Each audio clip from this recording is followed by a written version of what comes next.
제가 이제 재활학과 의사로서 사실 건강 관리에 있어서 제일 중요한 게 뭔가요라고 물어본다면 사실 운동이 1번은 아닙니다. 1번은 아니에요. 제일 중요한 거라고 한다면 사실은 먹는 거 하고 자는 거겠죠. 그 두 가지가 사실 제일 중요합니다. 그래서 어떤 걸 내가 먹게 되고 어떤 방식으로 먹고 또 잠을 어떻게 또 자는지가 사실은 내 건강에 있어서 제일 중요해요. 그런 것들을 잘 챙긴다면 사실 운동은 순위가 뒤로 밀립니다. 그런데도 제가 항상 운동을 제일 먼저 이야기하는 이유는 뭐냐면 제가 군대를 이제 공중보건의로 갔다 왔었는데 이제 보건소에 있었죠.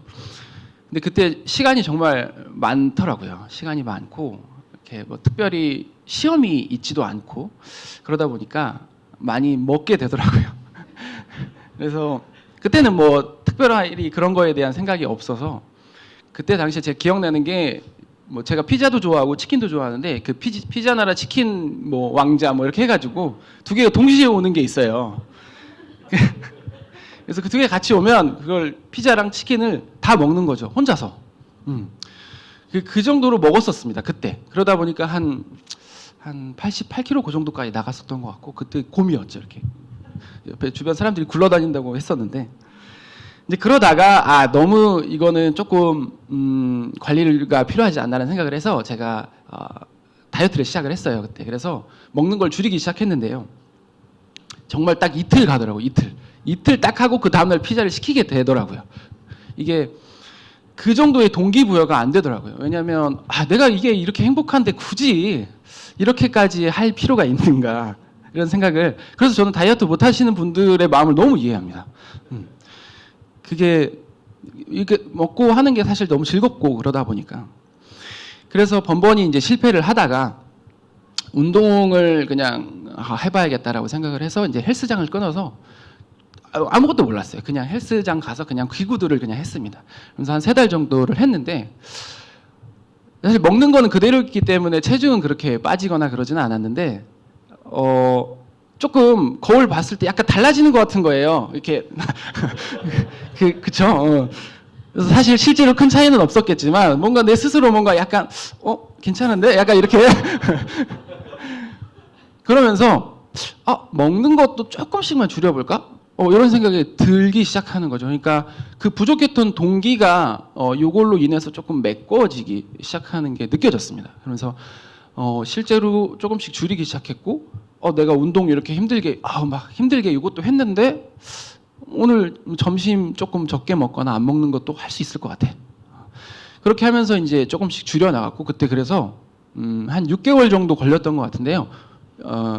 막 저는 그때 생각하면 막 너무 죽을 만큼 힘들었어라는 생각이 들지는 않는데 그때 한 10kg 정도가 빠졌던 것 같습니다. 그래서 제가 운동을 1번으로 이야기하는 이유는 그런 거죠. 이걸로 인해서 다른 것들이 조금 맞춰지는 경향이 있습니다. 선순환이 돌죠. 그냥 단순히 내가 먹는 거를 조절하기 위해서라고 하면 너무 힘든데 혹은 그냥 단순히 잠을 뭐 어떻게 잘 자려고 내가 어떻게 잘 할 수 있는 부분은 아니잖아요. 근데 뭔가 운동을 통해서 내가 삶의 어떤 부분에 조금 내 루틴을 이렇게 가져가게 되면 나머지 부분들이 조금씩 같이 좋은 쪽으로 맞춰지게 되는 부분이 있어서 저는 건강 관리에 있어서 운동을 일단 먼저 시작을 해야 되지 않나라고 이야기를 합니다. 그래서 이제 운동에 대한 이야기를 말씀을 드려야 되는데 운동은 크게 두 가지로 생각하시면 돼요. 하나는 유산소 운동이고요. 하나는 근력 운동입니다. 이 두 가지 다 수명을 다 늘려줄 수 있는 운동들이고 그리고 아까 제가 말씀드린 건강한 삶의 질을 올릴 수 있는 운동들인데 유산소는 뭐 대표적으로 달리기가 있죠. 네, 달리기가 있고 다른 뭐 수영도 있고 뭐 자전거 혹은 빠르게 걷기 아니면 이렇게 계단을 올라가는 것들이 유산소 운동이 되는 거고 어쨌든 유산소 운동의 포인트는 숨이 차야 됩니다. 숨이 차고 심장이 빨리 뛰는 게 이제 유산소 운동이 되는 거고요. 걷기랑 조금 걷기에 대해서 이야기하시는 분들이 많은데 사실 나이가 드신 분들한테는 당연히 걷기가 좋습니다. 나쁘지 않고 또 뭐 운동을 시작할 때는 당연히 걷기로 시작하는 것도 굉장히 좋습니다만 저는 젊은 분들한테 걷기를 막 추천하고 그러지는 않아요. 너무 쉽습니다. 약간 눈높이라고 생각하시면 돼요. 걷기는. 그래서 어렸을 때 처음 뭘 시작할 때는 굉장히 도움이 되고 또 나이 드신 분들이 이런 것들을 통해서 뭐 인지 기능 이런 것들은 도움이 되겠지만 우리가 수능 준비하면서 눈높이를 풀고 있으면 안 되는 것처럼 우리가 진짜로 어떤 건강한 몸을 만들기 위해서 젊은 시절에 뭐 우리가 제가 말하는 젊은 시절은 뭐 10대에서 한 60대까지를 말하는 겁니다. 하기 위해서는 사실 걷기만으로 너무 부족합니다. 너무 눈높이만 하고 계시면 안 돼요. 거기서 조금씩 나아가야 됩니다. 그래서 걷기랑 달리기는 사실은 운동 역학적으로도 너무나 다른 운동이고, 그래서 뭐 달리기를 조금 어렵게 생각하시는 분들도 있는데, 걸으시다가요 이렇게 뛰시면 됩니다. 이렇게 약간 걷는 건지 뛰는 건지 모르게 그 정도로 하시면 러너이십니다. 그렇게 해서 살짝 그렇게 뛰어보시고 30초 정도, 1분 정도 했더니 숨이 약간 차죠. 운동이 되고 있는 겁니다. 그리고 또 한 가지는 이제 근력 운동인데 근육량이 실제로 유전자적으로 아이의 수명을 늘릴 수 있다는 그런 연구 결과들은 많이 있어요. 그래서 근육량이 많게 유지가 되어야 되는 거는 뭐 명실상부한 사실인데 그렇다고 해서 여러분들이 무슨 무거운 걸 반드시 들어야 되거나 꼭 그렇지는 않습니다. 물론 이제 내가 굉장히 우락부락한 몸을 만들고 싶다라고 한다면 점진적 과부하라고 하죠. 점점 무거운 거를 들어가면서 근육을 키워 나가야 되지만 그렇지 않다고 한다면 보통은 맨몸으로 하는 운동들로도 충분합니다. 그래서 뭐 스쿼트도 그렇고 뭐 런지도 그렇고 그냥 아무것도 없이 그냥 하셔도 됩니다. 그래서 그런 것만으로도 충분한 근력 운동이 되니까 하루에 뭐 저 같은 경우는 하루에 100개를 정해놓고 뭐 시간 날 때마다 100개를 채우는 식으로 해서 매일 하려고 합니다. 물론 뭐 못하는 날도 있기는 하지만 그렇게 하려고 하는 이제 근력 운동도 그렇게 꾸준히 신경을 써주시면은 좋다라는 건데 제가 달리기를 한 지가 한 5년 정도 됐는데요. 달리기를 하게 된 이유는 뭐 달리기를 한 게 이제 다이어트 때문은 아니고 재밌어서 했습니다. 네, 재밌어서. 근데 이해가 안 되시죠? 숨차 죽겠는데 무슨 달리기도 저는 제가 달리기 유튜브를 하고 있는 이유가 뭐냐면 달리기를 어떻게 시작해야 되냐를 모르시는 분들이 많아서 무작정 막 달리면 그냥 너무 힘들고 30초도 달리기 힘들죠. 그래서 방금 말씀드린 대로 걷다가 아주 살짝 달리다가 이렇게 정도를 하면서 우리가 심장을 조금씩 빨리 뛰게 하는 방향으로 그렇게 사실 시작을 하면 되거든요. 그렇게 하다 보면 숨이 조금씩 덜 찹니다. 덜 차요.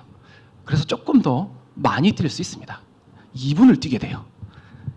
뛰다 보면은 또 괜찮아. 3분도 할 수 있습니다. 그렇게 해서 꾸준히 늘어가게 되면 지금처럼 30분을 가볍게 뛸 수 있게 되고요. 달리기가 좋은 운동인 이유는 제가 이제 굉장히 사실 많아서 뭐 다 말씀드리기는 어렵지만은 일단 유산소 운동의 장점이 이제 달리기에 다 있게 되는 거죠. 우리가 당뇨나 혈압이나 뭐 고지혈증 이런 성인병들 이런 것들이 어쨌든 다 혈관 문제거든요. 혈관의 문제들이고 또 심장과 관련된 혈관의 문제들인데 그런 것들을 예방하거나 뭐 약을 최대한 적게 먹고 싶다. 뭐 아니면은 내가 최대한 늦게 먹고 싶다라고 한다면 유산소 운동이 사실은 굉장히 중요합니다. 그래서 심장을 자꾸 빨리 뛰게 만드는 활동들을 해서 혈액순환을 자꾸 빠르게 시키는 그런 적응 시간이 필요한 거죠. 그래서 하루만 해서는 사실 효과가 없는 거고 꾸준히 해줬을 때 효과가 있습니다.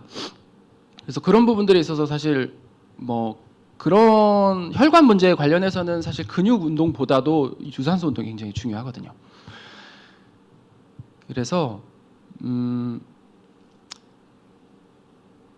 이제 유산소 운동을 하게 되면 심장 자체도 굉장히 튼튼해지고 뭐 제 얘기를 조금 하다 보면 사실 얘기가 좀 길어져서 그렇긴 한데 저는 원래 어렸을 때 천식이 되게 심했어요. 그래서 숨을 잘 못 쉬는 거에 대한 공포가 굉장히 컸습니다. 그래서 수영 같은 것들도 굉장히 무서워했고 숨을 참아야 하는 순간들이 항상 너무 공포스러웠는데 달리기를 하니까 숨이 차잖아요. 근데 이제 달리기를 하게 되면은 내가 숨차게 만든 거기 때문에 조금 덜 무섭더라고요. 그리고 멈추면은 좀 더 나아지고. 그래서 하다 보니까 숨이 찬 거랑 조금 친해졌어요. 그래서 숨이 차는 상태에서도 계속 운동을 지속할 수 있고 이런 상태가 되다 보니까 저는 이 천식과 또 이런 숨 쉬는 거에 대한 공포를 많이 극복하게 해준 운동이기도 합니다. 그리고 뭐 달리기는 이제 유산소 운동, 뭐 꼭 달리기뿐만 아니라 유산소 운동이 대부분 이게 해당되는 얘기긴 하지만 정신적으로도 굉장히 큰 역할을 하죠. 실제로 우울증이나 이런 것들이 있었을 때 이제 러닝으로 극복했다는 이야기가 많이 있습니다. 근데 우울증이 뭐 아시겠지만 우울해하지 마 한다고 이게 해결되는 문제는 아니거든요. 우울증은 실제로 우리 호르몬과 신경 전달 물질들의 어떤 복합적인 연관성에 의해서 나타납니다. 내가 컨트롤할 수 없어요. 내가 아무리 어떻게 하고 싶어도 계속 이게 다운되게 되거든요. 근데 러닝은 그런 거랑 조금 유산소 운동 그거랑 좀 반대입니다.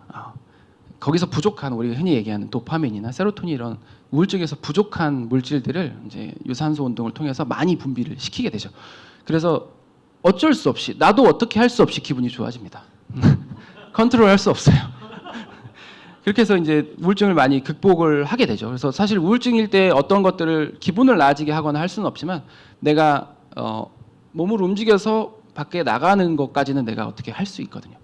그래서 그런 식으로 또 극복할 수 있는 방법도 있고 달리기는 뭐 마지막으로 한 가지 더 장점을 말씀드리면 대회가 되게 많습니다. 뭐 모르시는 분들은 모르시겠지만 대회가 진짜 끝도 없이 있어요.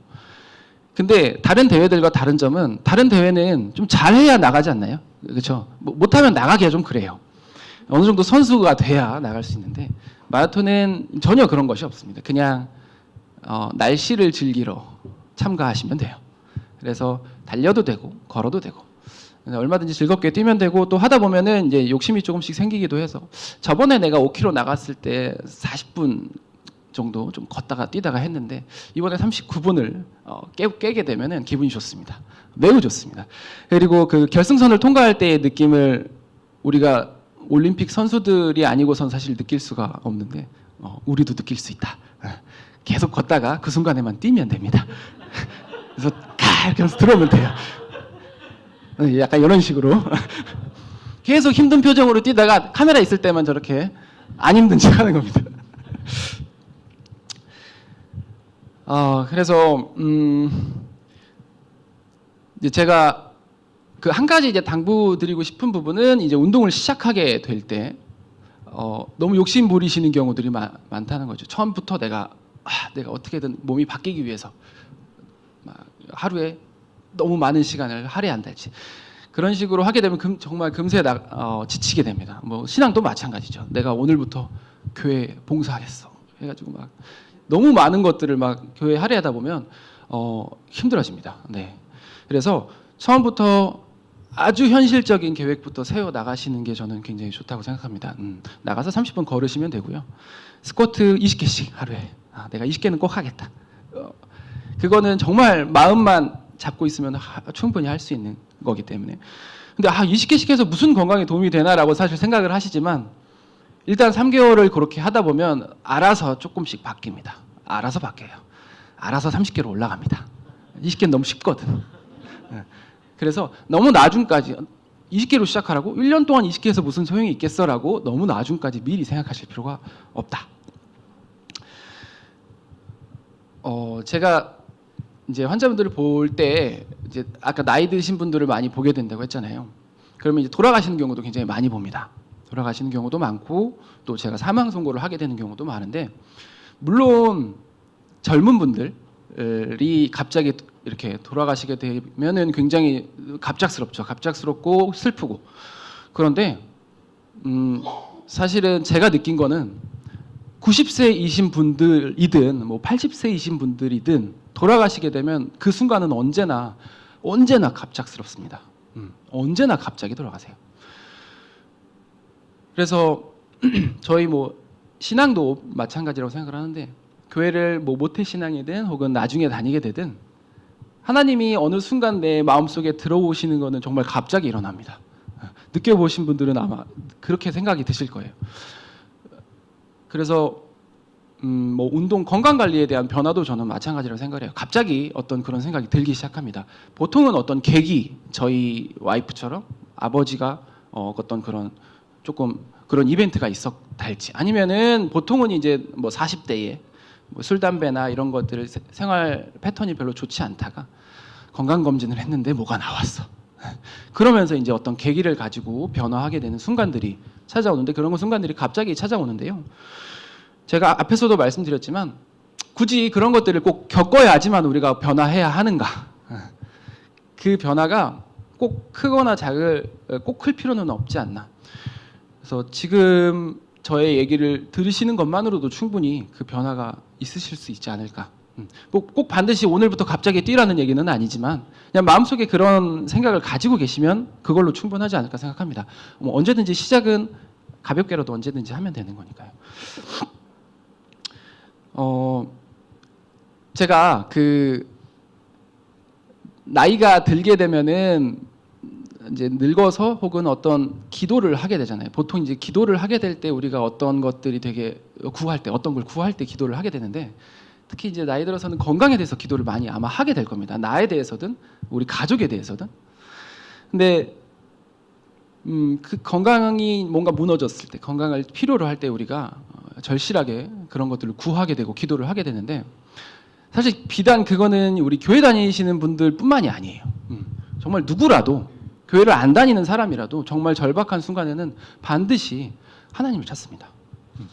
하나님 붙잡고 우리가 매달리게 되는데, 하나님은, 제가 이제 교회를 다니면서 알게 된 것 중에 한 가지는 하나님은 우리를 사랑하시기 때문에 분명히 응답을 주실 거라는 거죠. 근데 이제 제가 또 배운 것 중에 하나는 하나님의 시간과 우리의 시간이 같지 않다는 겁니다.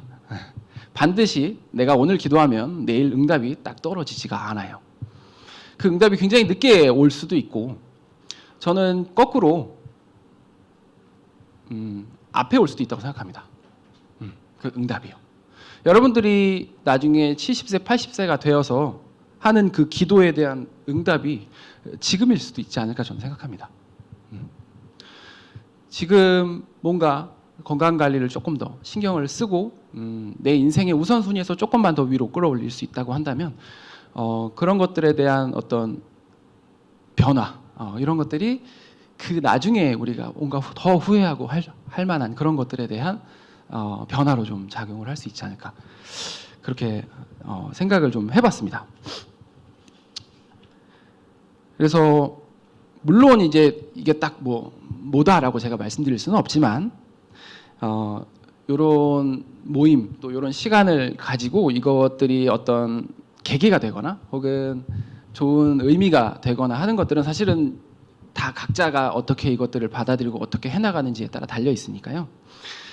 이렇게 건강 관리도 좀 잘 챙기시고 잘 하셔가지고, 특히 나이가 많아질수록, 나이 들수록 더 즐겁고 또 더 행복하고 더 감사하고 더 풍요로운 그런 삶을 사실 수 있으면 좋지 않을까, 그렇게 생각을 하고 있습니다. 감사합니다. 구독 좋아합니다. 뭐?